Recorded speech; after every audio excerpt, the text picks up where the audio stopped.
night was pitch black, broken only by the harsh glare of my headlights as I drove down the lonely stretch of highway.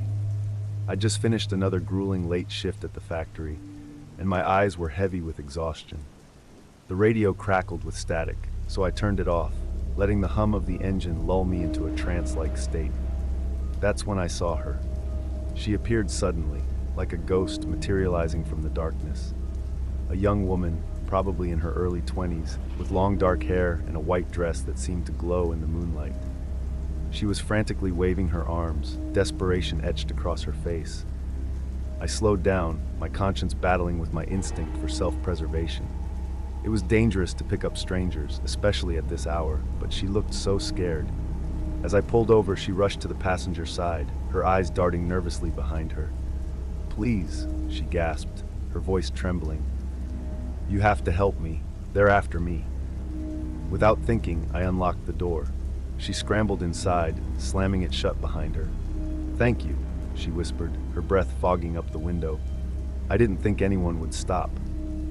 I put the car in drive, stealing glances at my unexpected passenger. Up close, she was even more beautiful, but there was something off about her. Her skin was too pale, almost translucent in the dim light of the dashboard. "I'm John," I said, trying to break the tension. "What's your name?" She turned to me, her dark eyes seeming to pierce right through me. "Emma," she replied. "My name is Emma." As we drove through the night, Emma's story spilled out in fragments. She spoke of a party gone wrong, of men with cruel intentions and a desperate escape into the woods. Her words painted a terrifying picture, but something about it felt off. "Where do you live?" I asked, hoping to drop her off somewhere safe. Emma's eyes widened. "No, I can't go home. They might be waiting for me there." She gripped my arm, her touch icy cold. "Please, just keep driving." I nodded, unsure of what else to do. The miles stretched on, and an uneasy silence fell between us. I couldn't shake the feeling that something was very wrong. As we passed a sign for the next town, Emma suddenly stiffened. "No," she whispered. "Not here. We can't stop here." "Why not?" I asked, my suspicion growing. She didn't answer, just stared straight ahead, her face a mask of fear. That's when I noticed something that made my blood run cold. In the rearview mirror, I could see the back seat clearly, but Emma cast no reflection. My heart pounding, I gripped the steering wheel tighter. I wanted to confront her, to demand answers, but fear kept me silent. What had I gotten myself into? The road ahead seemed to stretch endlessly, each curve revealing more darkness. I found myself checking the mirror obsessively, half hoping to see Emma's reflection appear, proving my fears unfounded. But each time, there was nothing but an empty seat where she should have been. Emma must have sensed my unease. She turned to me, her eyes now glowing with an otherworldly light. "Is something wrong, John?" she asked, her voice taking on an eerie, echoing quality. I swallowed hard, realizing that whatever I had picked up on the side of the road, it wasn't human. "You're not really running from anyone, are you?" I managed to ask, my voice barely above a whisper. Emma's lips curled into a smile that was both beautiful and terrifying. "Oh, but I am," she said. "I'm running from death itself. And you, John, you're helping me." The temperature in the car plummeted, my breath coming out in visible puffs. I wanted to stop the car, to run, but my body wouldn't respond. It was as if Emma's presence had frozen me in place. "What are you?" I croaked, dreading the answer. "I am what I need to be," she replied cryptically. "A lost girl, a damsel in distress, whatever it takes to keep moving, to stay ahead of the Reaper." As she spoke, the scenery outside began to change. The familiar highway gave way to an old, overgrown road I didn't recognize. Trees loomed on either side, their branches reaching out like gnarled fingers. "Where are we going?" I asked, panic rising in my throat. Emma's eyes gleamed in the darkness. "To my home, John, the place where it all began." I wanted to protest, to turn the car around, but my hands seemed to have a will of their own. They steered us deeper into the unknown, down a path that looked like it hadn't been traveled in decades. "You see," Emma continued, her voice taking on a dreamlike quality, "I've been searching for so long, for someone kind, someone brave, someone like you, John." A dilapidated house appeared in the distance, its windows dark and empty. As we approached, I could have sworn I saw shadows moving behind the glass, watching our arrival with hungry anticipation. "We're here," Emma whispered, her smile widening.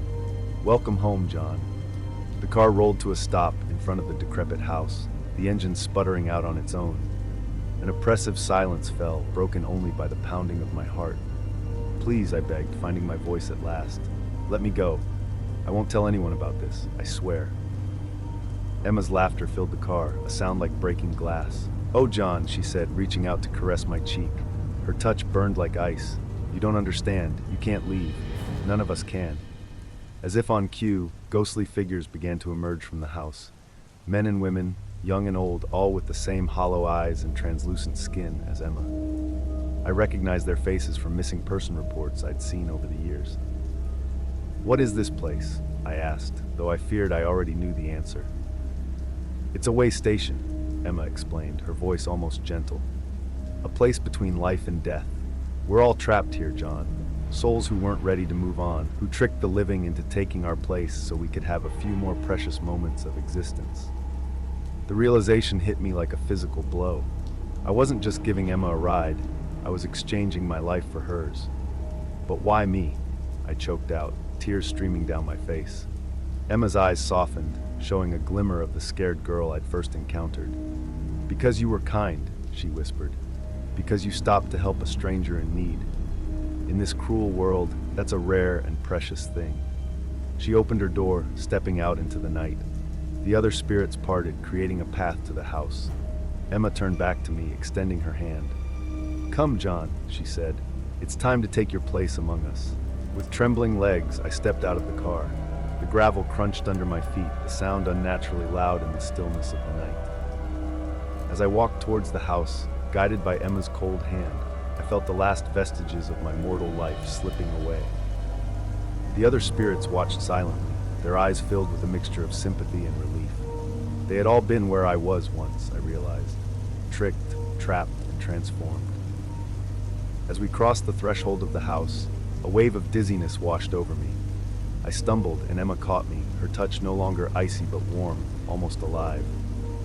"It will be over soon," she whispered, leading me to a dusty armchair in what must have once been a living room, "and then you'll understand." I sank into the chair, feeling weaker by the second. The room began to spin, the faces of the spirits blurring together. In that moment, I saw flashes of their lives and deaths, car accidents, illnesses, acts of violence. All of them, like Emma, had been taken before their time. As my vision darkened, I felt a profound sense of peace wash over me.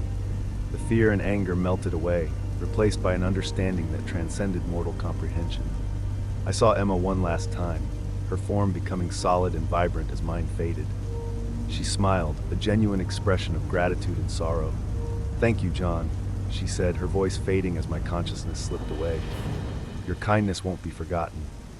And then, everything went dark. When I opened my eyes again, I was standing by the side of the road, watching headlights approach in the distance, waiting for the next kind soul to stop and offer a ride.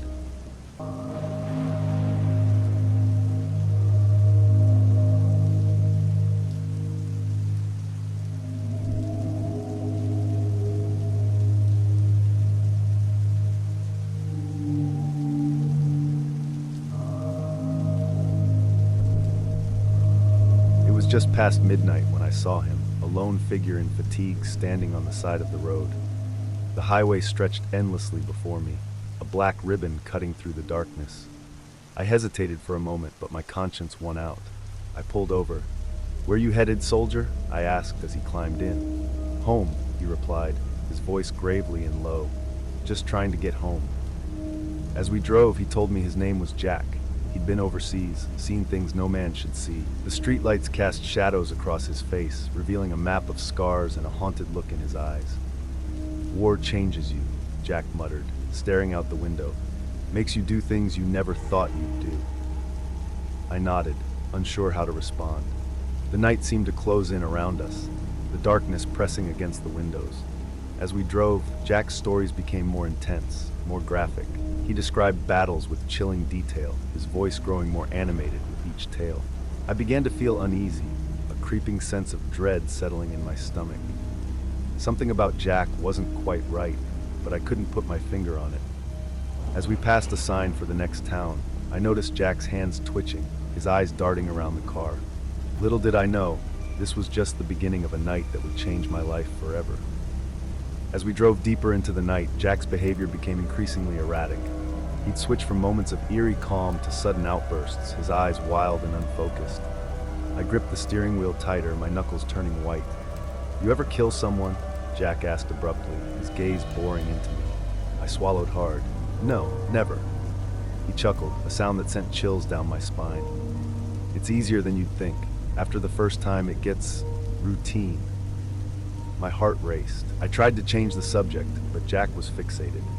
He described different ways to end a life, his voice disturbingly casual. I felt sick. At a gas station, I excused myself to use the restroom. As I splashed water on my face, a breaking news report on the small TV caught my attention. A string of violent crimes along the highway, a suspect in military fatigues. My blood ran cold. Returning to the car, I found Jack rummaging through my glove compartment. He quickly sat back, smiling innocently. But I saw the glint of my pocket knife in his hand. "Everything okay?" I asked, trying to keep my voice steady. "Just fine," he replied, his smile never reaching his eyes. As we pulled back onto the highway, I realized with growing horror that I was trapped in my own car with a dangerous man. The long road home suddenly seemed endless, and I knew I had to find a way out, fast. The next hour was a nightmare. Jack's stories grew more twisted, more violent. He spoke of ambushes and interrogations, his eyes gleaming with a sick pleasure that made my skin crawl. "You know," he said, casually flipping my knife open and closed, "I've been watching you. You're a good listener. Not many people listen anymore." I forced a smile, my mind racing. How could I get help without alerting him? As we passed a highway patrol car, an idea struck me. I deliberately swerved, hoping to catch the officer's attention. Jack noticed. "What are you doing?" he growled, suddenly alert. "Sorry, just tired," I lied, my heart pounding. Jack's demeanor changed instantly. He grabbed my arm, his grip painfully tight. "Pull over," he demanded. I complied, terror coursing through me. As soon as we stopped, Jack lunged at me, pressing the knife against my throat. "You think I'm stupid," he snarled. "I know what you're trying to do." In that moment, I saw the truth in his eyes. This wasn't a soldier coming home from war. This was a predator who had been hunting along this highway, using a sympathetic story to lure in victims. "Please," I whispered, feeling the cold steel against my skin. "You don't have to do this." Jack's laugh was hollow. "Oh, but I do. And you're going to help me." As he forced me into the passenger seat, I realized with horror that my nightmare was far from over. Jack took the wheel, driving us off the main highway onto a dark, deserted road. My mind raced, searching for a way out. The knife never left his hand, a constant reminder of the danger I was in.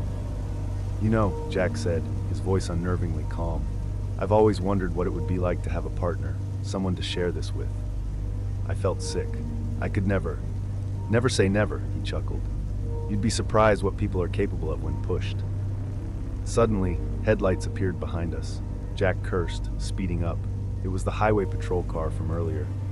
"Get rid of them," Jack hissed, pressing the knife into my side.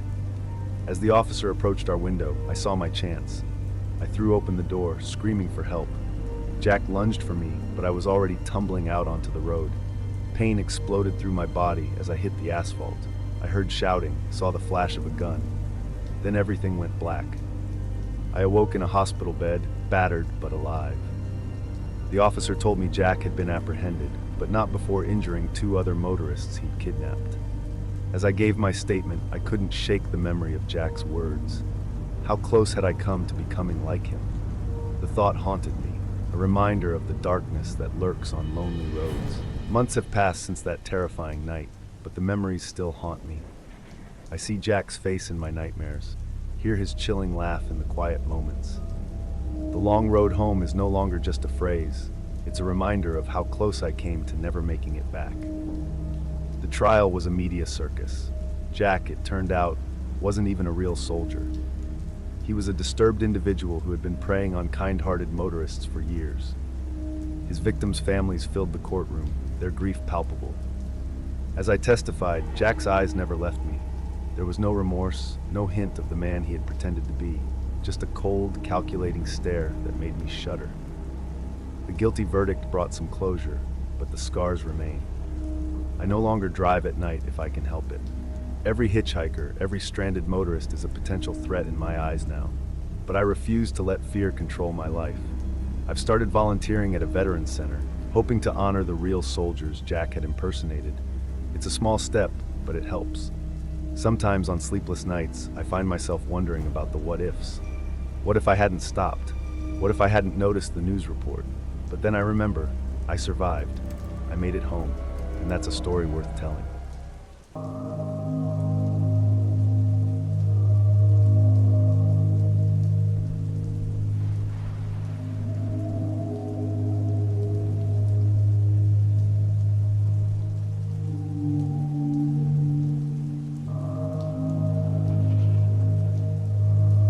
The rain was coming down in sheets, making it nearly impossible to see the road ahead. I squinted through the windshield, my wipers working overtime as I navigated the winding country road. It was well past midnight, and I was exhausted from a long day of driving. That's when I saw her, a lone figure standing on the roadside, arm outstretched, thumb raised. Against my better judgment, I slowed down. As I pulled over, I could see she was drenched, her dark hair plastered to her pale face. I leaned across and opened the passenger door. "Thank you," she murmured, sliding into the seat. Her voice was barely audible over the pounding rain. As she settled in, I noticed how cold it suddenly became in the car. I cranked up the heat, suppressing a shiver. "Where are you headed?" I asked, pulling back onto the road. She didn't answer immediately. When I glanced over, I saw her staring straight ahead, her eyes unfocused. "Just away," she finally whispered. As we drove in silence, I couldn't shake the feeling that something was off. The atmosphere in the car felt heavy, oppressive. I tried to focus on the road, but my eyes kept darting to the rearview mirror. That's when I saw it, a fleeting shadow in the back seat. I blinked hard, sure I was just tired. But then I heard it, a faint whisper, right behind my ear. My heart began to race. I gripped the steering wheel tighter, knuckles turning white. What had I gotten myself into? I cleared my throat, trying to steady my nerves. "So, what's your name?" I asked, desperate to break the eerie silence. She turned to me slowly, her eyes seeming to pierce right through me. "Emily," she whispered. My name was Emily. Was. A chill ran down my spine. Before I could question her choice of words, she began to speak again, her voice taking on a haunting quality. 5 years ago, on a night just like this, I was driving home from college. I was so excited to surprise my family. Her voice trailed off, and I saw a tear roll down her cheek. But I never made it home. As Emily's tragic tale unfolded, the whispers in the car grew louder. I could almost make out words now, mournful and angry. In the rearview mirror, shadows danced and swirled, taking on vague human shapes before dissipating. "There was a truck," Emily continued, her voice cracking. "The driver was drunk. He crossed the center line and..." She gestured vaguely. "They never found my body." My hands were shaking now, my knuckles white on the steering wheel. I wanted to stop the car, to run, but something kept me driving forward into the storm. "But that's not the worst part," Emily said, her eyes now blazing with an otherworldly fury. "The truck driver, he walked away without a scratch. He's still out there, living his life while I'm... The car filled with an icy chill, and I realized with horror that Emily's story wasn't just a tale of loss, it was one of vengeance. "I've been waiting," Emily continued, her voice now a low growl, "waiting for someone who could help me find justice." The shadows in the back seat were more defined now. I could make out faces, young, old, all wearing expressions of pain and anger. The whispers had become a chorus of pleas and threats. "You see," Emily said, turning to face me fully, "you're not the first driver I've hitched a ride with, but you might be the last." My blood ran cold. I tried to speak, but my voice caught in my throat. The storm outside seemed to intensify, matching the turmoil inside the car. "Every night I search for him," Emily explained, her eyes glowing with an unearthly light. "The man who took my life, and every night I gather more lost souls like me. We're building an army."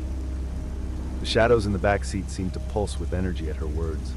I could feel their collective anger, their thirst for revenge. But why me? I finally managed to croak out, "I'm not the one who hurt you." Emily's laugh was hollow, devoid of any warmth. "No, you're not, but you stopped for me. And now you're part of this whether you want to be or not." As if on cue, a pair of headlights appeared in the distance, coming towards us. Emily's eyes widened with recognition and a cruel smile spread across her face. "It's him," she whispered. "After all these years, we found him." I realized with horror that we were on a collision course with the approaching vehicle. Emily reached for the steering wheel, her cold hands overlapping mine. "No!" I shouted, trying to wrestle control of the car back from Emily. But her ghostly strength was overwhelming. The spirits in the back seat surged forward, their icy presence enveloping me. The oncoming truck drew closer, its high beams cutting through the rain. I could see the driver now, a middle-aged man with a look of confusion turning to terror as he realized what was happening. "This ends tonight," Emily hissed, her form beginning to glow with an eerie blue light. The other spirits joined her, their combined energy making the air crackle with supernatural power. Time seemed to slow down. I saw the truck driver's eyes widen in recognition as he looked at Emily. His mouth opened in a silent scream. In that moment, I understood. This man had been running from his guilt for years, haunted by the life he had taken. And now his past had finally caught up with him.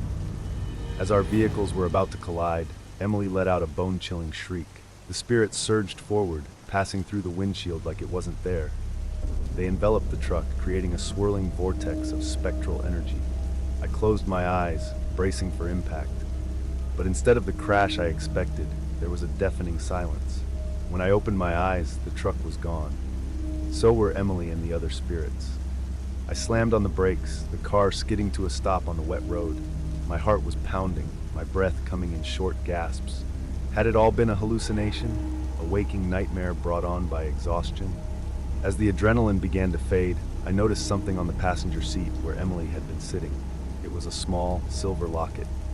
With trembling hands, I picked it up and opened it. Inside was a faded photograph of a young woman, Emily, smiling brightly at the camera. On the other side was an inscription. "Emily, always in our hearts, 1995 to 2018. My blood ran cold. This was real. It had all been real. I stepped out of the car, the rain had stopped, and an eerie calm had settled over the area. In the distance, I could see the faint blue and red lights of emergency vehicles. As I approached, I saw the wreckage of a truck, wrapped around a tree just off the road. Paramedics were loading a stretcher into an ambulance. The driver was alive, but barely.